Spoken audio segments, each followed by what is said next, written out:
Shalom, selamat pagi Bapak Ibu yang dikasihi oleh Tuhan.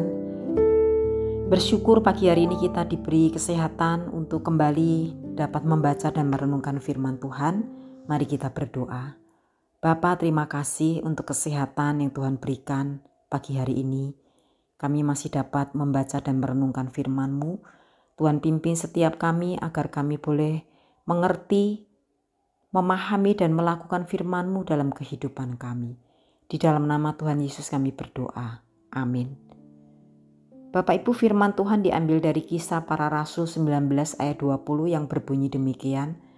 Dengan jalan ini makin tersebarlah firman Tuhan dan makin berkuasa. Sampai di sana pembacaan firman Tuhan. Bapak Ibu dan saudara yang dikasihi oleh Tuhan, dunia di mana Paulus hidup pada waktu itu adalah dunia penyembahan berhala. Tidak ada berhala yang lebih disegani di Efesus daripada Dewi Diana. Patung yang besar itu ditempatkan di kuil yang megah dan dikenal sebagai salah satu keajaiban dunia. Industri pembuatan patung di Efesus yang menjadi mata pencaharian banyak orang mendukung tersebarnya pemujaan berhala pada saat itu.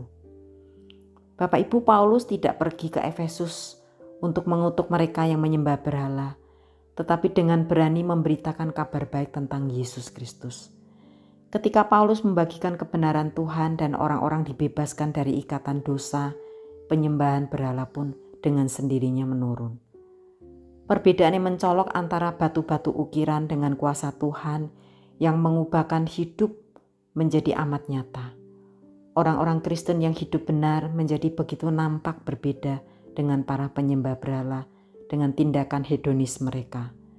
Kesaksian tentang orang-orang Kristen yang berkemenangan begitu nyata, sehingga perekonomian seluruh kota mengalami peningkatan, sementara penyembahan berhala menurun dan beralih kepada kekristenan. Bapak, Ibu, dan Saudara yang dikasihi oleh Tuhan, masyarakat kita saat ini juga sama seperti pada zaman Paulus dalam hal penyembahan berhala. Bukan dengan menyembah patung, namun kita menjadikan kepemilikan, profesi, kenikmatan atau karier sebagai ilah kita, dan kita mencurahkan waktu, uang, tenaga kita untuk hal-hal tersebut. Kita tidak perlu mencari dan mengutuk berhala masa kini. Sebaliknya, dengan menikmati kepenuhan hidup yang Tuhan sediakan, hidup kita akan membuat berhala-berhala itu tersingkir.